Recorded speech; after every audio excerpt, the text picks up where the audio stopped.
어제 말씀을 통하여서 27장에 나오는 흠잡을 것 없는 왕 요담과 그리고 그의 아들 아하스를 살펴보고 있습니다. 왜 그 거룩하고 위대한 왕 밑에 태어난 그 아들 그리고 그 아버지 아래에 이어서 왕이 된 아하스는 이렇게 우상 숭배자가 되고 하나님을 섬기지 아니하는 어이없는 그 아버지의 명성과는 전혀 상관없는 것 같은 그런 왕으로 일어나게 되었는가?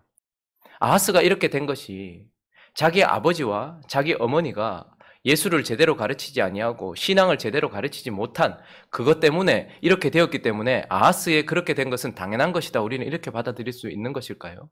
아하스의 삶에 그의 아버지와 어머니의 이름이 없는 것은 사실이지만 그렇다고 해서 하나님께서 그러면 그를 버리신 것일까요? 우리는 이어지는 아하스에 대한 기록을 통하여서 그의 인생 가운데 요담이라는 그의 아버지의 이름과 그리고 그의 어머니의 이름은 등장하고 있지 않지만 하나님께서 그의 인생 가운데 어떻게 하고 있는지를 우리는 더 깊이 보게 됩니다. 아버지와 어머니의 이름이 없지만 그러나 아하스의 삶 속에 그러면 하나님은 어떤 분이 되어주셨는지 그리고 하나님은 아하스에게 무엇을 하셨는지 오늘 본문은 우리에게 뚜렷하게 보여주고 있는데 그 첫 번째는요. 아버지로서의 징계를 행하셨다라는 것을 보게 됩니다. 우리는 그의 아버지 요담이 27장에 그의 인생 가운데는 하나님 앞에서 그의 이름을 기록했어요. 그러나 그의 아들의 인생 가운데는 거룩한 왕 요담이라는 이름이 등장하지 않았어요. 그의 아버지는 아하스에게 아무런 영향력을 미치지 않은 것 같습니다. 그러나 오늘 본문을 보면 그렇지만 하나님은 어떻게 하셨는가? 오늘 5절 말씀을 보니까요. 그가 하나님을 떠났어요. 하나님만 떠난 것이 아니에요. 바알을 섬깁니다. 자녀들을 우상에게 넘겨주고 있어요. 완전히 악한 우상 숭배자가 되었어요. 그때에 5절을 읽어볼까요? 시작. 그러므로 그의 하나님 여호와께서 그를 아람 왕의 손에 넘기심에 그랬더니 하나님이 뭐 이런 게 다 있어 하고 완전히 멸망을 시키거나 끝낸 것이 아니라 그랬더니 하나님께서 그의 하나님 여호와께서 아버지처럼 그의 인생 가운데 역사하시면서 어떻게 하는 거예요? 아람 왕의 손에 넘기시고 또 이스라엘 왕의 손에 넘기셨다. 아람과 이스라엘이 동맹을 맺고 북이스라엘과 아람이 다메섹이 동맹을 맺고 어떻게 합니까? 남유다를 쳐들어오게 되었습니다. 이것은 무엇입니까? 요담은 그의 인생 가운데 어떠한 영향력도 미치지 못했는 것 같아요. 그러나 하나님은 아버지로서 어떻게 하시는 거예요? 징계하고 계시는 것을 보게 되는 것입니다. 그런데 5절 보니까요. 하나님의 징계가 얼마나 농도를 우리에게 보여주고 있는데 둘째 줄을 보니까 그들이 쳐서 어떻게 했대요? 무슨 무리들? 심히 많은 무리들. 셋째 줄 끝에도 보니까요. 그가 쳐서 크게 사륙하였더라. 아하스가 하나님을 떠났고 아하스가 신앙을 떠났고 아하스가 우상을 숭배하게 되었을 때 하나님은 그의 인생 가운데 아버지로서 그에게 역사하시면서 어떻게 해요? 크게 많이 때리셨다라는 것을 보게 됩니다. 6절도 넘어가 보면요. 유다에서 하루 동안에 용사 12만 명이 죽었습니다. 엄청난 군사력의 손실이죠. 하나님께서 징계를 하시되 어떻게 해요? 정신을 바짝 차리도록 때리시는 거예요. 유다에 이런 일이 없었습니다. 그런데 북이스라엘과 아람이 동맹을 맺고서 그들에게 쳐들어왔고 그들이 정신을 바짝 차리도록 많이 사륙당하고 크게 사륙당했어요. 용사 12만 명이 죽었습니다. 그리고 7절 넘어가 보시면요. 정신을 바짝 차릴 수밖에 없어요. 왕의 아들이 여기서 죽습니다. 왕자가 하나 거기서 죽어요. 마세아가 죽습니다. 국내 대신 가장 측근이죠. 아스라김이 거기서 죽임을 당합니다. 총리 대신 최고 권력자잖아요. 그런데 엘가나가 또 거기서 죽습니다. 그냥 몇몇의 용사가 죽은 것이 아니고 군사들이 죽은 것이 아니라 밑에 있는 병사들이 죽은 것이 아니고 지도자들이 죽임을 당하고 왕자까지 죽임을 당하게 하는 하나님 어떻게 하시는 거예요? 아하스가 요담이라는 아버지의 이름은 그의 인생 가운데 없다 할지라도 그의 인생 가운데 하나님이 뚜렷이 아버지로서 어떻게 하냐 정신 바짝 차리도록 징계를 하고 계시는 것을 보게 됩니다. 자, 그런데 8절부터 또 이어지는 하나님의 징계 가운데는요. 그런데 하나님께서 이 북이스라엘이라는 회초리를 드셨거든요. 그래서 북이스라엘이라는 회초리로 지금 유다를 막 이렇게 징계를 하고 있단 말입니다. 그런데 이스라엘 자손들이요. 어쨌든 남유다와 북이스라엘은 형제 국가 아닙니까? 그런데 그들의 형제 중에서 아내와 자녀를 합하여 20만 명을 사로잡았어요. 포로로 삼았다 이 말입니다. 그리고 그들의 재물을 많이 노력하여서 사마리아로 가지고 가는 거예요. 그랬더니 9절 보겠습니다. 읽어보겠습니다. 시작. 그곳에 여호와의 선지자가 있는데 이름은 오뎃이라. 그가 사마리아로 돌아오는 군대를 영접하고 그들에게 이르러. 자, 하나님께서 북이스라엘이라는 회초리를 들고 남유다 그리고 아하스를 징계하셨어요. 자, 그런데 그 징계의 수단이 되었고 도구가 되었던 북이스라엘이 도를 넘은 거예요. 그저 그냥 징계의 수단으로서가 아니라 어떻게 하는 거예요? 남유다 사람들의 아내와 자녀들과 재물을 싹 다 긁어 모아서 지금 포로로 삼아서 20만 명 가까운 사람과 많은 재물들을 가지고 사마리아로 전리품처럼 가지고 가고 있었어요. 그런데 그때 하나님께서 가만히 계시지 않습니다. 하나님이 생각하시는 징계의 수위를 넘어갔더니 하나님이 오뎃이라는 선지자를 보내셨어요. 자, 그리고 9절에 계속 보니까요. 너희 조상의 하나님 여호와께서 유다에게 진노하셨으므로 너희 손에 넘기셨거든요. 무슨 말입니까? 너희가 유다를 이긴 이유는 너희가 강해서가 아니라 하나님이 유다를 치시려고 징계하셨기 때문이다. 그런데 너희가 징계의 수단으로서 유다에게 역사해야 되는 너희의 선을 넘어서 노기가 충천하여 살육했다라고 말하고 있습니다. 그리고 10절에 보니까요. 예루살렘 백성을 압제하여 노예로 삼고자 생각하는구나. 너희가 지금 무슨 생각을 하고 있느냐? 그들은 하나님의 자녀들이다. 그런데 지금 너희가 노기가 충천하여서 그들을 사육하고 그들을 마치 전리품처럼 가지고 오면서 그들을 노예 삼고자 하는도다. 셋째 줄 읽어보겠습니다. 시작. 그러나 너희는 너희 하나님 여호와께 범죄함이 없느냐? 너희는 하나님께 범죄함이 없느냐? 우리는 그저 하나님께 범죄함이 없어서 유다를 친 것이 아니고 하나님이 유다를 사랑하셔서 징계하는 수단으로 쓰임받은 것뿐이다. 그러므로 11절에 보니까요. 그런즉 너희는 내 말을 듣고 너희 형제 중에서 사로잡아온 포로들을 놓아 돌아가게 해라. 돌려보내줘라. 하나님이 지금 우리한테 화가 나셨다. 하나님의 진노가 임박했다라고 말하면서 그 징계의 수위를 하나님께서 어떻게 하시는 거예요? 조절하고 계시는 거예요. 하나님께서 요담이라는 아버지는 그의 인생 가운데 기록되지 않았다 할지라도 하나님이 뚜렷하게 그의 인생 가운데 아버지로서 역사를 하시면서 징계를 하시되 정신 바짝 차리도록 하나님께서 징계를 하세요. 그러나 그 수위를 어떻게 하십니까? 조절하시는 거예요. 정신을 차릴 정도로만 더 넘어가지 않도록 하나님께서 징계해 주시는 것을 보게 되는 것입니다. 그리고 이 아하스라는 삶에 아버지와 어머니의 이름은 기록되지 않았지만 그러나 아하스에게 하나님은 또 어떤 분이셨습니까? 어머니로서 긍휼을 베푸셨다라는 것을 우리는 또한 보게 됩니다. 여러분 참 놀라운 사실은 북이스라엘은 나라가 시작될 때부터 여로보암 시작될 때부터 722년 망할 때까지 한 번도 하나님 말씀을 제대로 들어본 적이 없는 인생들입니다. 끝까지 하나님을 반역했고 하나님의 말씀에 순종 안 했어요. 그런데 놀랍게 선지자 하나 보냈어요. 오뎃 하나 보냈습니다. 근데 지금 전쟁이 이겨가지고 수많은 재물과 전리품을 가지고 이거 지금 하나님 뭐라고 하신 거야? 그거 보내라. 그거 놔라. 안 그러면 맞는다. 여러분 지금까지 하나님이 북이스라엘에 선지자를 보내지 않았습니까? 그렇게 보내도 말을 안 들었는데 놀랍게도 이 선지자의 말을 듣고서 이들이 돌려보내요. 아 이거 이러면 안 되겠다. 하나님께 순종하는 기적 같은 역사가 일어나요. 그래서 남유다를 돌려보내는데 그런데 하나님 그냥 돌려보내지 않고 15절 말씀 읽어보겠습니다. 15절 있습니다. 시작. 그 위에 이름이 기록된 자들이 일어나서 포로를 맞고 노력하여 온 것 중에서 옷을 가져다가 벗은 자들에게 입히며 신을 신기며 먹이고 마시게 하며 기름을 바르고 그 약한 자들은 모두 나귀에 태워 데리고 종려나무 성 여리고에 이르러 그의 형제에게 돌려준 후에 사마리아로 돌아갔더라. 그들이 그냥 하나님 말씀 듣고 야 그냥 가라 이렇게 한 것이 아니라 종려나무 성 여리고성으로 데리고 갔어요. 종려나무 성 여리고성은 아주 유서 깊은 도시죠. 여리고성은 아주 초기부터 있었던 도시예요. 그런데 그곳은 지금으로 말하면 요양원 뭐 이렇게 생각하면 돼요. 오아시스 이러니까 그러니까 그들이 쉴 수 있는 공간으로 하나님께서 그 포로된 원래 포로가 아닌데 포로된 하나님의 자녀들을 데리고 가세요. 그리고 거기에 어떻게 합니까? 그 포로들을 맞아서 그들이 옷을 다 벗김을 당했던 것 같아요. 그러니까 하나님 어떻게 합니까? 노력하여 온 것 중에 옷을 그들에게 가져다 입혀. 완전 진짜 노예 취급받고 전쟁에서 패한 나라 취급을 했던 거죠. 그러니까 하나님 어떻게 하십니까? 하나님의 징계에 의하여서 지금 고통받고 있는 자기 자녀들에게 옷을 가져다가 입히고 벗은 자들에게 입혀주고 신도 못 신었던 것 같아요. 완전 노예 취급받았겠죠. 신도 신겨주고 그리고 먹지도 못하고 마시지도 못했던 그들에게 먹고 마시게 하시고 하나님이 기름을 발라서 상처난 부분을 만져주시는 하나님 아버지께서 어머니처럼 어머니로서 그에게 긍휼을 베풀어주고 계시다라는 것을 보게 됩니다. 마치 오늘 이 본문 말씀은 둘째 아들, 탕자의 아버지가 완전히 거짓골이 되어서 돌아온 그 둘째 아들을 맞아서 옷을 갈아입히고 손에 가락지를 끼우는 것처럼 그렇게 보여지고 있지요.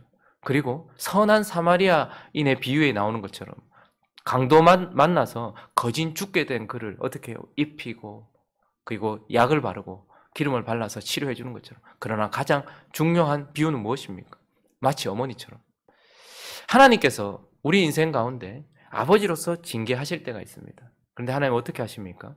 우리가 상처난 부분을 벗기시고 또 벗겨진 부분은 입히시고 신도 신기시고 기름을 바르고 약해서 걷지 못하면 나귀를 태워서 다시 돌려보내는 어머니로서 그렇게 하나님은 긍휼을 베풀어 주십니다. 자, 그리고 이제 아하스의 인생 가운데는 아버지의 이름도 어머니의 이름도 없었지만 그러나 하나님은 그의 인생 가운데 어떻게 하셨는가? 마지막 우리가 살펴볼 교훈은 그분은 여호와로서 붙드셨다라는 것을 보게 됩니다. 여러분, 지금 하나님은 정신 바짝 차리도록 때리셨어요. 그리고 그들의 마음이 녹을 만큼 긍휼을 베풀어 주셨어요. 그런데 16절을 한번 볼까요? 16절 읽어봅니다. 시작. 그때에 아하스 왕이 아수르 왕에게 사람을 보내어 도와주기를 구하였으니. 이 정도 되면 죽게 돌아와야 되는 게 맞지 않습니까? 우리 인생 가운데 하나님이 때리실 때 얼마나 마음이 아프시겠어요. 그리고 그 벗겨진 것 입히고 신발 신기고 기름 발라주고 그렇게 할 때 마음이 얼마나 아프셨겠어요. 그런데 마음이 녹을 만큼 정신을 차릴 만큼 때리시고 마음이 녹을 만큼 긍휼을 베풀어 주셨는데 그때에 아하스가 아수르 왕한테 가요. 그런데 22절을 보면 단순히 아수르 왕에게만 간 게 아니고 이 아하스 왕이 공고할 때 더욱 여호와께 범죄하여서 아하스 왕에게만 간 것이 아니고 23절에 있습니다. 시작. 자기를 친 다메섹 신들에게 제사하여 이르되 아람 왕들의 신들이 그들을 도왔으니 나도 그 신에게 제사하여 나를 돕게 하리라. 그렇게 말하면서 그냥 다메섹 아수르 왕에게만 가는 것이 아니고 그 아람의 신을 경배하고 또 우상을 숭배하게 되는 것을 봅니다. 공고할 때 더욱 여호와께 범죄하게 돼요. 그런데 24절도 볼까요? 아하스가 하나님의 전의 기구들을 모아가 하나님의 전의 기구를 부수고 또 여호와의 전 문을 닫고 예루살렘 구성마다 제단을 쌓고 25절도요. 유다 각 성읍에 산당을 세워 다른 신에게 분향하여 그의 조상들의 하나님 여호와를 진노하게 하였더라. 여러분, 우리는 우리 자신이 꽤 괜찮은 사람이라고 생각을 해요. 그래서 성경을 쭉 읽으면서 다윗부터 시작해서 사울, 다윗, 솔로몬, 그 이후부터 르호보암부터 쭉 우리가 지금 12대 왕까지 와요. 그러면 우리 스스로는 나는 뭐 그래도 한 솔로몬 정도는 안 되겠나? 나는 뭐 여호사밧 정도는 안 되겠나? 이렇게 생각해요. 그러나 우리가 가장 많이 닮은 왕은 아마 아하스일 것입니다. 아하스처럼 우리는 하나님이 징계하셔도 하나님이 긍휼을 베푸셔도 여전히 하나님을 떠나는 그런 아하스와 같은 모습이 우리에게 얼마나 많은지 몰라요. 땡깡 부리는 거잖아요. 여호와의 전 문 닫아버리고 여호와의 전에 있는 귀중한 모든 것들을 가지고 다른 신에게 갖다 주고 하나님을 더 진노하게 하시는. 여러분, 이 정도 되면 하나님 이제 포기하셔도 안 되겠습니까? 자식 없는 생 치자, 호적 파버리자, 끝내자, 아하스 끝내자, 그렇게 하셔도 되지 않겠습니까? 그런데 하나님 앞에 꾸중 들을 것 하나 없는 인생을 살았던 요담도 16년 동안 왕으로 통치했는데 이 아하스도 하나님이 그 아버지만큼 16년 동안 붙들고 계세요. 그러면서 이 아하스한테 하나님께서 어떻게 하십니까? 포기하셔도 되고 버려도 되고 완전히 끝내버려도 되고 그냥 형벌을 내려서도 될 텐데 하나님은 이 아하스를 포기하지 않습니다. 그래서 이사야 7장 10절부터 우리가 한번 읽어보면요. 이 아하스께 하나님은 어떻게 하셨는가? 읽습니다. 14절까지 시작. 여호와께서 또 아하스에게 말씀하여 이르시되 너는 내 하나님 여호와께 한 징조를 구하되 깊은 데에서든지 높은 데에서든지 구하라 하시니 아하스가 이르되 나는 구하지 아니하겠나이다. 나는 여호와를 시험하지 아니하겠나이다 한지라. 이사야가 이르되 다윗의 집이여 원하건대 들을지어다. 너희가 사람을 괴롭히고도 그것을 작은 일로 여겨 또 나의 하나님을 괴롭히려 하느냐? 그러므로 주께서 친히 징조를 너희에게 주실 것이라. 보라, 처녀가 잉태하여 아들을 낳을 것이요 그의 이름을 임마누엘이라 하리라. 가장 악한 왕 중에, 아달랴 다음으로 유다에서 가장 악한 왕 중에 하나인 아하스에게 하나님 이 약속하셨어요. 징조를 구하라는데 됐습니다. 아유, 나는 하나님 시험 안 할랍니다. 아람 신에게 갔던 아하스에게 하나님이 친히 징조로, 보라, 처녀가 잉태하여 아들을 낳을 것이요 그의 이름을 임마누엘이라 하리라. 그래서 하나님 어떻게 하십니까? 그에게 약속을 주시는 여호와가 되셔서, 단순히 정신 차리게 하시는 아버지, 그를 안아주는 어머니가 아니라 약속하시는 여호와가 되셔서 나 너 떠나지 않겠다라고 약속해 주시는 거예요. 그리고 오늘 본문 22절에 보면요, 희한한 표현이 나오죠. 그냥 아하스 하면 될 텐데 어떻게 합니까? 이 아하스 왕, 하나님이 징계하셔도 정신 차리지 않고 안아주셔도 하나님께 돌아오지 않는 이 아하스, 그러나 하나님이 버리지 아니하시는, 하나님이 여호와로서 약속해 주신 이 아하스, 그를 아하스라고 불러주세요. 아하스 이름의 뜻이 뭔지 아십니까? 그가, 여호와가 붙잡고 있다, 이런 뜻입니다. 이름 자체가 하나님께서 그에게 아하스라고 이름 지어주셨어요. 하나님이 그에게 여호와로서 내가 너 떠나지 않을 거다, 임마누엘의 약속을 하시고, 그리고 그 임마누엘의 약속을 주신 그에게 아하스라고 불러주시면서 내가 너를 붙잡고 있다, 여호와께서 너를 붙잡고 있다, 그렇게 말씀해 주고 계시는 것입니다. 그래서 어떤 일이 일어난 것입니까? 21절에 보면요, 여호와께서 그를 버리지 않고 붙잡고 있기 때문에, 약속하신 대로 그와 함께하고 계시기 때문에 아하스가 여호와의 전 왕궁과 방백들의 집에서 재물을 가져다가 아수르 왕에게 주었지만 어떻게 돼요? 그에게 유익이 없어요. 보통 인생도 자기가 노력하면 노력한 만큼은 얻잖아요. 예수 안 믿어도 공부하면 시험 잘 치는 거고, 예수 안 믿어도 열심히 살면 돈 버는 거고 하잖아요. 그런데 그에게는 유익이 없어요. 하나님이 나 떠나면 너는 안 된다라는 것을 계속해서 집요하리만큼 그와 함께하면서 가르쳐주고 있어요. 그리고 23절을 볼까요? 여러분, 이 아하스 때에 남유다가 거의 망하게 되었어요. 나라가 잘 올라가고 있었는데 망하게 되었어요.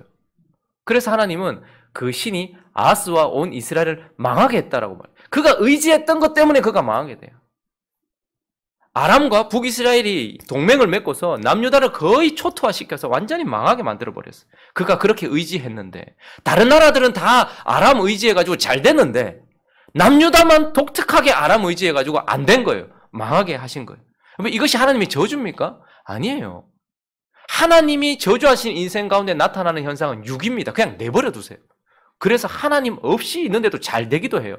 근데 하나님이 버리지 않는 인생의 특징은 무엇이냐면 결코 잘 되지 못해요. 하나님께서 가만히 두시지 않는단 말입니다. 왜요? 하나님께서 그에게 아버지 정도가 아니라, 어머니 정도가 아니라 여호와가 되셔서 가장 은혜로운, 우리 인생이 받을 수 있는 가장 큰 축복 중에 하나가 내가 너를 떠나지 않겠다라는 임마누엘의 약속 아닙니까? 근데 그 약속 주시더니 그를 어떻게 불러주시는 거예요? 아하스라고 불러주시는 거예요. 여호와가 붙잡고 있다라고 불러주시는 거예요. 말씀을 정리하겠습니다. 우리는 다른 왕들은 이렇게 은혜스럽게 보는데 아하스는 빨리 지나가고 싶어요. 아이, 나는 이 정도는 아니지. 인생 왜 이러냐. 근데 우리 인생이 참 아하스를 닮았다는 것을 깨닫게 됩니다. 그래서 우리는요, 28장에 나오는 아하스를 그 27장에 나오는 그의 아버지 요담과 비교하고 대조하기를 좋아해요. 그래서 아하스라는 인생을, 막 나갔던 인생을 잘 하나님 앞에 바르게 살았던 그의 아버지 요담과 비교하고 대조하기를 좋아해요. 그러나 하나님이 아하스 이야기를 보여주시는 것은 아하스가 그의 아버지 잘 살았던 요담과 비교 대조되는 것이 아니라 하나님 아버지와 비교 대조하고 계신다는 것을 보게 됩니다. 우리는 잘못 받으면 아하스 봐라, 정신 똑바로 안 차리고, 그러니까 그의 아버지 요담처럼 살자, 이렇게 아하스와 요담, 그의 아버지, 육신의 아버지와 비교를 해요. 그러나 하나님 지금 뭘 비교하고 계시는 거예요? 끊임없이 하나님을 떠나는 악한 아들 아하스와 끊임없이 그를 붙잡고 있는 선한 아버지 하나님을 비교하고 있는 거예요. 비교 대조하고 있는 것입니다. 그래서 악한 아들과 선한 아버지, 우리의 죄와 하나님의 은혜, 우리는 떠나고 하나님은 계속 붙잡고 계시는 그 하나님 아버지와 그 악한 아들 아하스를 비교하고 있는 것입니다. 오늘 이 아침에 아하스 같은 우리 인생 가운데 하나님은 아버지로서 그리고 어머니로서 그러나 여호와로서 임마누엘 되셔서 우리를 붙잡고 계시다라는 이 말씀을 붙들고서 힘들고 어려운 상황 가운데서 공고할수록 더 하나님께 범죄했던 아하스처럼 우리 인생에 더 심하면 심할수록 잘못된 길을 가는 그런 아하스가 되지 말고 그분의 징계에 정신을 차리고 그분의 품어주심에 사랑을 깨닫고 그분의 언약하심 따라 그 이름처럼 여호와가 붙들고 있는 인생이 되어서 하나님께 감사하며 살아가는 저와 여러분 되시기를 예수 그리스도 이름으로 축원합니다.